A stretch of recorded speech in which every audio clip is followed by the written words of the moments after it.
This is Grief and Grit, from heartache to high fives with a dash of sass. The podcast that turns the tables on traditional grief talks with a fresh, sassy spin. Listen in for candid conversations about the messy, awkward, and downright hilarious aspects of dealing with loss. Because sometimes the best way to cope is with a little laughter and a lot of grit. Hi. Hi, how are I'm you? good. How about you? Good. Thank you. Yeah. Everything going well? Yeah. So as we mentioned on the last Yeah. episode, today we started first and second grade. I know. And how was the send-off? It was good. It was good. We're actually on the walking route to school, so there's no bus that comes to our Nice. home. So Right. normally my dad will walk the kids to school. That's kind of their thing, which is really sweet. But I always go on the first day and other Yes. special days. So I got to walk them into their classroom. Oh, It was really sweet. and they were excited? They were excited. Oh, good. Yeah, And you like yeah. their teachers? Oh my gosh, I love their teachers. Oh. And Jack's lead teacher is actually an old friend of mine from high school. So Fabulous. that's really cool and exciting. Yes, yes. So That's an in yeah, right there. that's right. The world just gets smaller and smaller. Correct. I love that. But another milestone. And Yep. I just I remember Jarrod dying at the beginning of May, and I'll get to all of that. But when the kids started school, or sorry, when they graduated from school around Memorial Day, that was like one of the hardest things. Yeah, that is. Those, as the kids get older and Jarrod doesn't, it is really, really hard. It is. And especially those graduation Oh milestones. my I mean, gosh. I remember when Mark passed away, the girls then graduated pre-K. Yeah. And he wasn't there. And I'm like, what world am I living in? Right. It was the same with us, pre-K graduation. Yeah. And then it's high school graduation. And it's like, at some point I remember thinking, I feel more sorry for Mark than I do for myself. Yes. Because I get to enjoy all this. Right. I get to be with the kids and I get to see it all. And he has missed an entire lifetime. I feel like there's a sense of survivor's guilt in that sense. Here I feel so guilty that I'm here getting to experience it and Jarrod isn't. I always come back to this word, the bittersweetness. Always. It's no matter how wonderful the celebration or, experience or that milestone is, there's still that sting. Every single time. Always. It's never pure. Never. It's never just pure joy and pure, yeah. It's so true.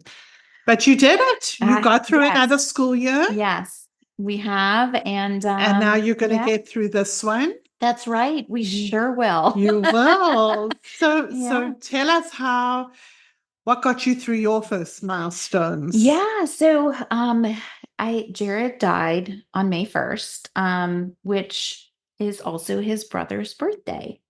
So, hugging your brother-in-law and wishing him a happy birthday while telling him how sorry you are about his brother no longer being here. That's an interesting exchange. Yeah. And we've definitely gotten through more of those days. And as I mentioned on the last episode, I know that day is so incredibly difficult for Jarrod's parents. And, especially with it being one of their son's birthdays. I mean, talk about bittersweetness. Wow. I don't know that there's any other word to describe it. We got, obviously, that day, we survived somehow. And then Mother's Day was the following Sunday.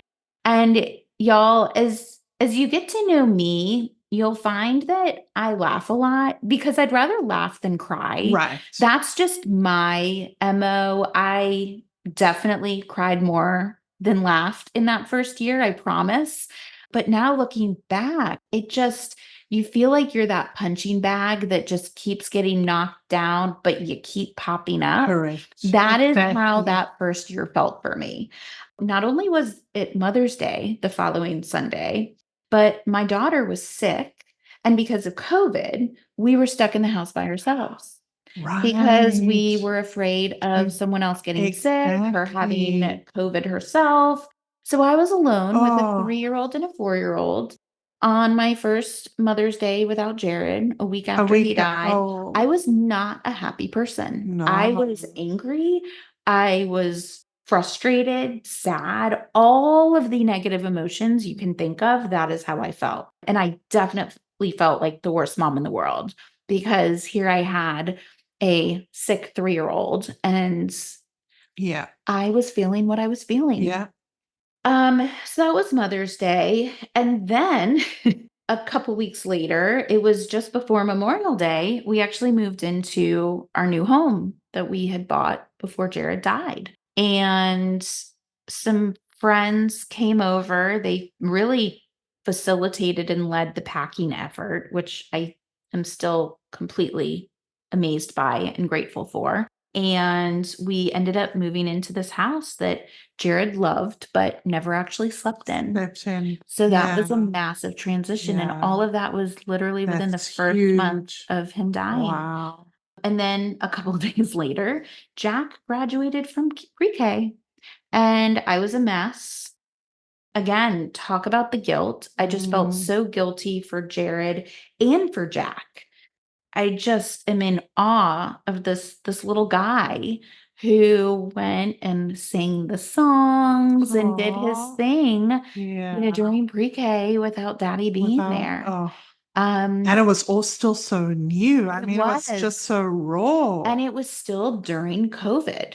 That's And that's right. That's right. It made it was even worse. so because it was still during COVID, we couldn't have a massive group there. In fact, it was really just parents who were invited. But because of the situation, all of the grandparents were able to come, Okay, good. which, like that I think meant a lot for all of us, given the big absence that we were all feeling. In June, I asked one of my best friends to help me take the kids to the beach. Does this sound familiar to your Oh, story? yeah. Yep. Seems like we do this. We're on the same path. There are too many parallels between the two of us. Yeah. But we were we were stuck in the house, and I had taken 2.5 months off work, and it was summer, and I'm like, you know what? We need a change of scenery. This is Mhm. just too miserable, and we just need to get out. So my friend flew down from the DC area, and we ended up driving down to Panama City. A friend of my parents graciously gave us her condo to stay in for about a week. And it was it was such a wonderful idea at the time. It ended up being a really bad decision like yours.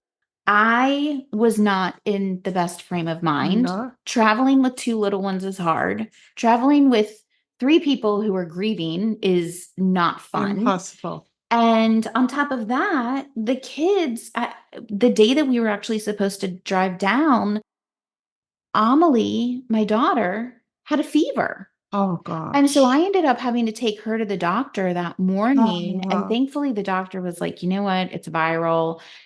She can be sick here. She can be sick at the beach. At least right. she's getting some sun and some sand. So go ahead and go. And we did.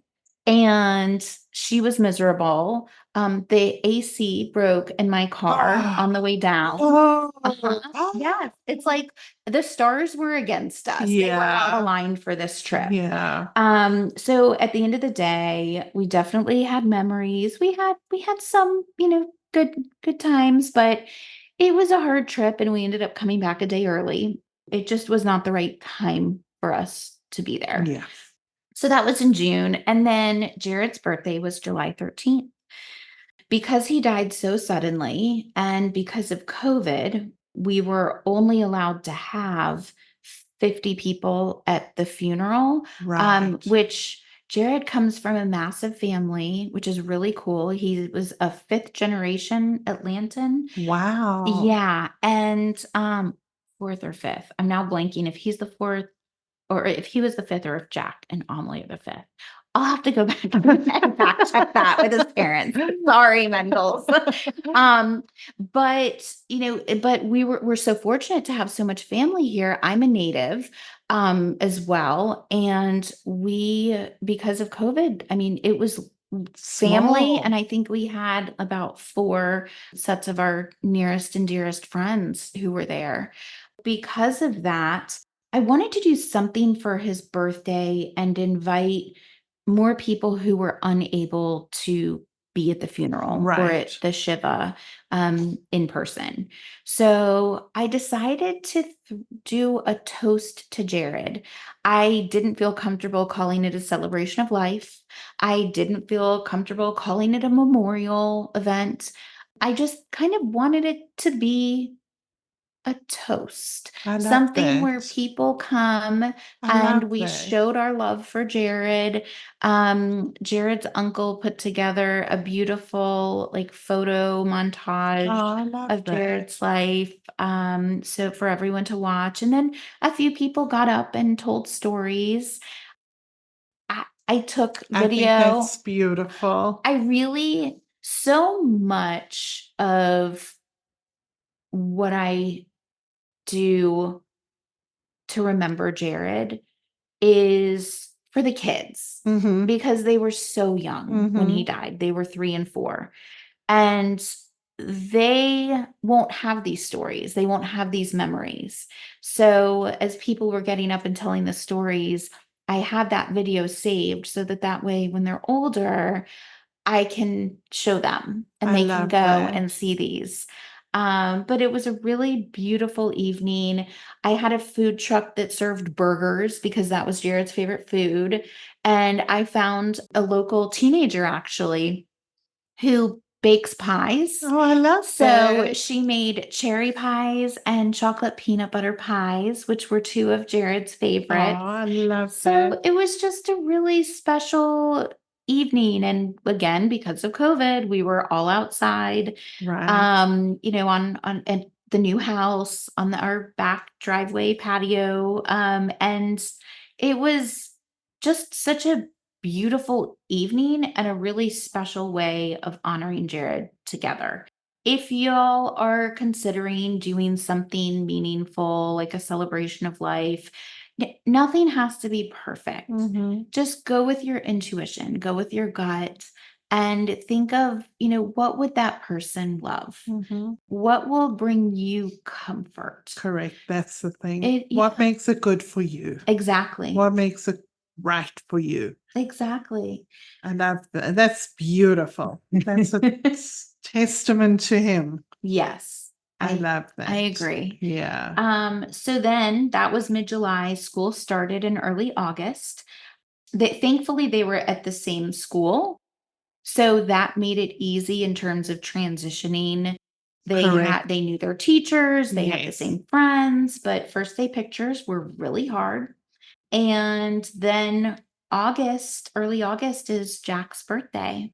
So we started school early August, and then a few days later it was his birthday and he was turning 5. So again, Yeah, that right. big, thick Yes. whole hand That's, birthday. yeah, it's a huge birthday that. Right. And Jarrod also was not a big celebrator of birthdays. Okay, there you go. And so, but I've always been the person who wants to celebrate the people around me. Me too. So we had a birthday party for Jack and he loved it. I tried to keep everything as quote unquote normal Yes. as possible. Yes. I know that's really hard, but for the kids, one thing that the preschool told me was trying to keep the routine, trying to keep as much consistency because it just helps them through such a traumatic change. Absolutely. Birthday parties were a thing that we always did, so we got to continue it. Absolutely. And then my birthday was in November. And I remember feeling really strange about having another birthday. I didn't want to celebrate. I really just kind of wanted to crawl into a cave and hide. But I kept thinking about the kids, and the kids like to celebrate birthdays. So we I ended up bringing, there was a person that did hibachi at homes because of COVID. Right. So it changed so many It things. changed everything. So I invited our immediate families over, and we did hibachi in the garage. Love that. And the kids had an awesome time. Aw. It was a really odd day for me, and frankly, I think it was for all of the adults. Yeah. Our parents and our siblings, because again, we knew who wasn't there. That's the whole thing. Yeah. So, that, and I also have started, that day before dinner, I went and got a massage. And I really try to do self-care Good for on my you. birthday, Yes, whatever that may be. It could be taking a walk, correct. and just blocking out time on your calendar for Yeah. you. It could be going and getting a mani-pedi, Yeah. whatever it is. Taking a long bath, just listening with, Exactly. Dr. Teal's Epsom salts. For Yes. those of you who don't Perfect. use it, get it. Yeah, perfect. It's so true. It You know what they is. say about the oxygen mask? Like, Right. We have to take care of have to ourselves. keep strong for those that we are helping out there. Exactly. Yeah. And that birthday was just really hard. And frankly, every birthday now since is really hard. I celebrated my 40th birthday without Jarrod. Yeah. I threw a party for Right. that birthday for our village, really. So that I could thank them for Right. just helping me keep going. Exactly. It And takes a village. It really does. It does. does. And now this year I celebrate, or this past year I celebrated 41, which Jarrod never got to. And that was a bizarre birthday. And just the mix of emotions. Like I want to keep having birthdays. I need to keep having Mhm. birthdays. But now, these are years that Jarrod never got Never to. got to. And And it's crazy. it is. Yeah. Mark passed away at 40 as well. And he's never, he's never got to where I am. Right. Right. It's like they're forever 40. It's forever 40. Yes. Yep. It's Absolutely. So birthdays are hard for me. And my birthday, again, I want to celebrate Jarrod on his birthday, but for me, I think it's that guilt that I'm still here. I'm the one that keeps having the birthdays and he It's doesn't. so true because I actually don't do very much to celebrate my birthday since Mark died. Yeah. I really don't. I think it was maybe my 50th. My 50th, a friend threw a beautiful brunch for me. But I really, if I look back, I think that's the last big birthday that I celebrated. My 60th, I have a sense will be different. My kids are grown now. Yeah. Who knows? There may be a new baby in the mix. So, but I think I may be okay to celebrate that. But it's true. It lost a lot of meaning for me having my own birthday. And I think you're right. I think you bring up a really good point, Greer, is it our own guilt that, Right. our spouse never got to be 41. So how do we go and celebrate being 41? Right. Yeah. Birthdays are hard, and that's okay. It just is what it is, but we keep plowing through. Correct. So then Thanksgiving came. That one was really hard because it was one of Jarrod's favorite holidays, and his parents always hosted. Because of COVID, that was not in the mix that year. But we ended up getting a house at the beach with Jarrod's parents and siblings and my adorable nephew. And it was really, really special. It was just us. I remember on Thanksgiving Day, I saw a cardinal. And I Wow. showed my mother-in-law, and, that is one of the ways that I feel very connected to Jarrod is through cardinals. We see them at the house all the time. Wow. And we, especially on special days or special conversations, whatever it is, he kind of seems to make his presence known. I love that. So that was really special. I definitely felt at ease that Thanksgiving after seeing the cardinal. And then after Thanksgiving, but over the break, my parents informed me that they were separating. And, it didn't come as a surprise. Okay. They are, very happy today. They're good friends and colleagues today. That meant that my dad would be moving in with us after Christmas, which was really comforting for me. Yes. Because having the house, to just the three of us, I mean, new house, old house, Yes, new for life. us, Creepy sound, all the things. Yes. Jarrod wasn't there to emotionally protect me from all the scary things. So, thankfully my dad was able to come and do that. So that was a big change. And then the holidays were definitely hard for us because it was a reminder of what we were missing. Correct. I always felt Always. incomplete. And I feel like that first year, Saturday nights were always really hard for me because I was home with the kids and other people were having date nights and, all of these things. And when the kids were out of school, it was more apparent that Jarrod was not there. Of course. We weren't out celebrating the time off and enjoying that time together as a family of four anymore. While others were, especially when you look at social media, going back to a couple of episodes ago. So, it was hard. So for our wedding anniversary is in early January, and that would have been our 13th anniversary. Wow. Which is a lucky number for us. Yes. And I knew that was going to be tough for some reason. I felt it in my bones. So I ended up booking myself a room at a hotel for a couple of nights. I love that. I just really wanted to be in my own space, not have the kids come running into my room when I'm doing the ugly cry. And I needed that for me. So I was able to get the grandparents to help watch the kids. And I'm so glad I did. It was a little staycation. There were a lot of tears. And one night I happened to be binge watching Emily in Paris on Netflix, an amazing show for anyone who hasn't seen it. And there's an episode where they sing the song from Once.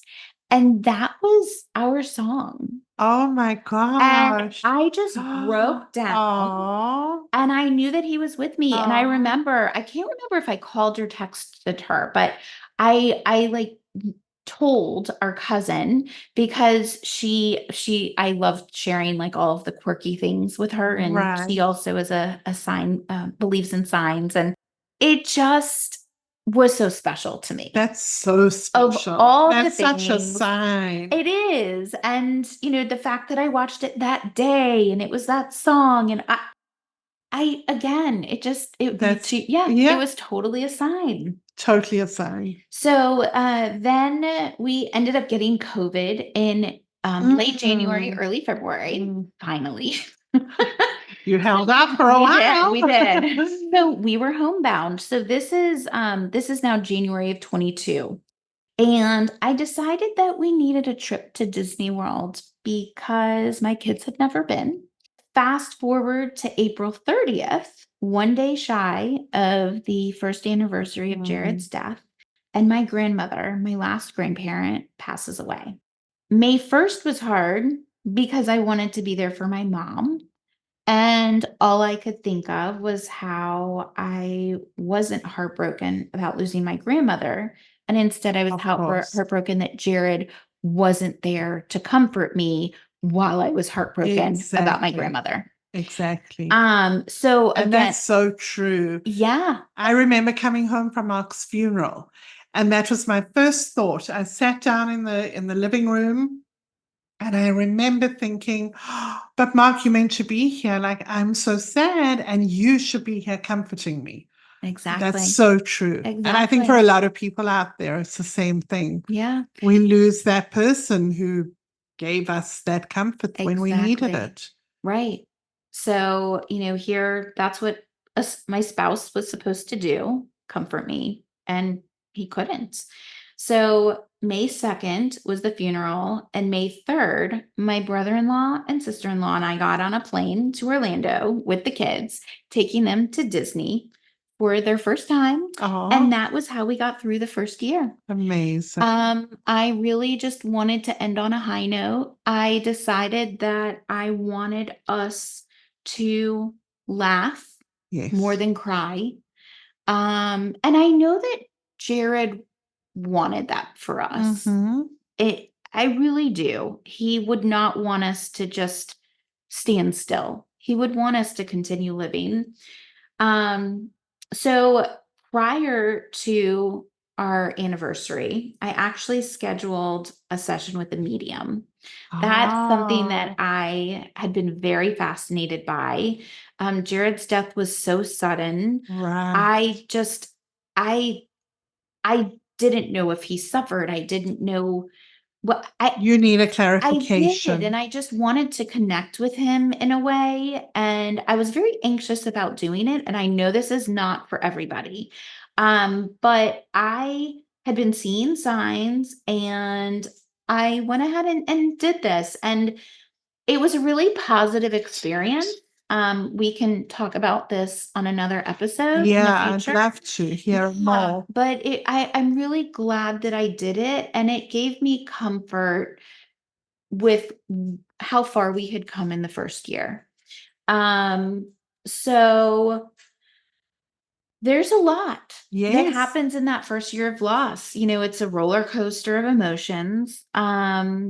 We have no control over how we're going to No, feel. nothing. I often call it the grief train. It's Yes, like it comes and it hits you, and there's nothing you can do about it. So you just exactly. kind of have to give into it. That's all you can do. Yeah. That's really all you can do is give into it. And I love that, the grief train. And it stops at a station. And it's okay to get off at that Yeah. station and go do whatever it is and then Mhm. get back on. And that's how it is. And that's why we say there's no timeline to grief, there are no rules to grief. It's Right. how you feel. But the important thing is to allow yourself to feel what you need to feel Mhm. and not feel guilty about feeling or not feeling what society expects from you. Right. And for both of us through this journey, we're both widows. So Correct. every situation is different. And we also had a very wonderful and loving relationship with our spouses, which Correct. we're very lucky We're to and have had grateful that. to have had that. That's not always the case for No, everybody. no. And, anniversaries, maybe there are times where you don't want to celebrate the person, and it brings up really bad memories. And that's okay that you're That's feeling. so okay. Do not feel guilty about it. No, That's no. okay. Yeah, And you have to let yourself feel what you're feeling, because if you push the feelings aside, they come back and haunt you. they do. It's like, I always say it's like a pressure cooker. Yes. So it's feelings compounded, and eventually it can be the smallest thing, and it just lets that lid off the pressure cooker, and all these emotions from 1 year, 2 year, 10 years comes, rushing out.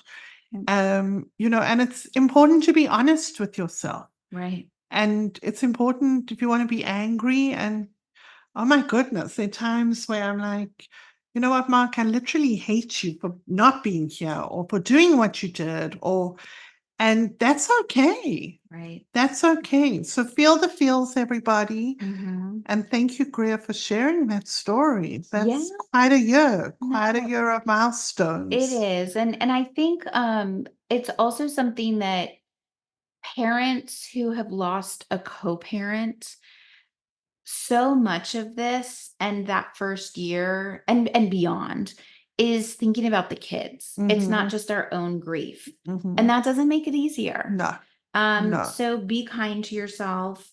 Remember that airplane mask, because self-care really is critical. And then a few other tips that we have in terms of getting through the milestones in that first year is talk about the person. Yes. Talk about that day and the milestone that's coming up and the meaning behind it with those that are close to you. I started taking May 1st and Jared's birthday off from work because I Right. didn't know how I was going to feel. Correct. And you know what?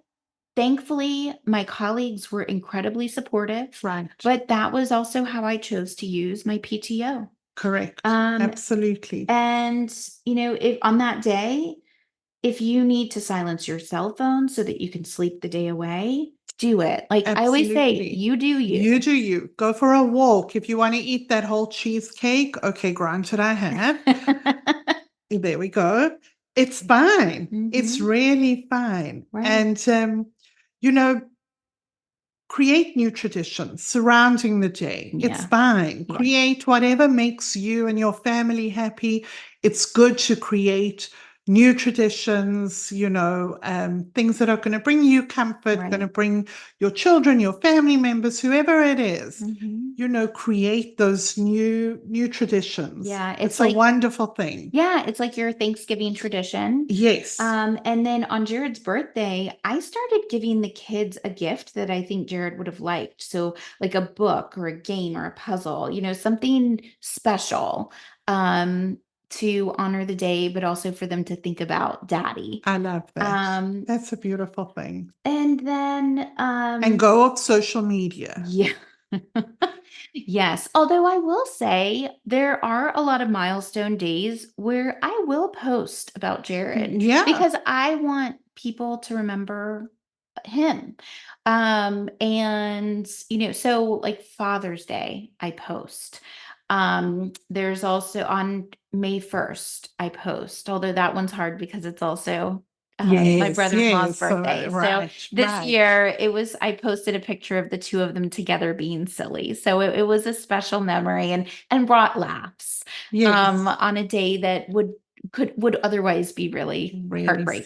Sad, right. And same to Jared's birthday.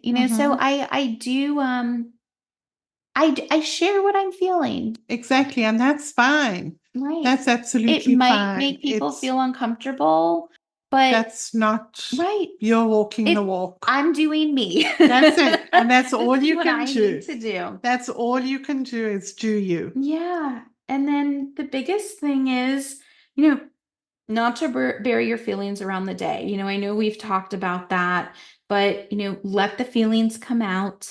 And, for those that might be interested, there's a book called The Body Keeps Score.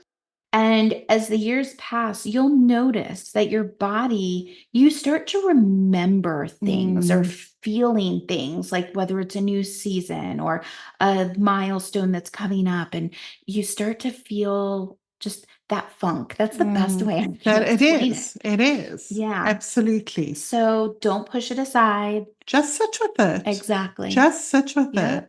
Yeah. As we always say, grab your cup of tea. Yes. Sit on Or your your couch coffee. or your coffee. Okay. Yeah.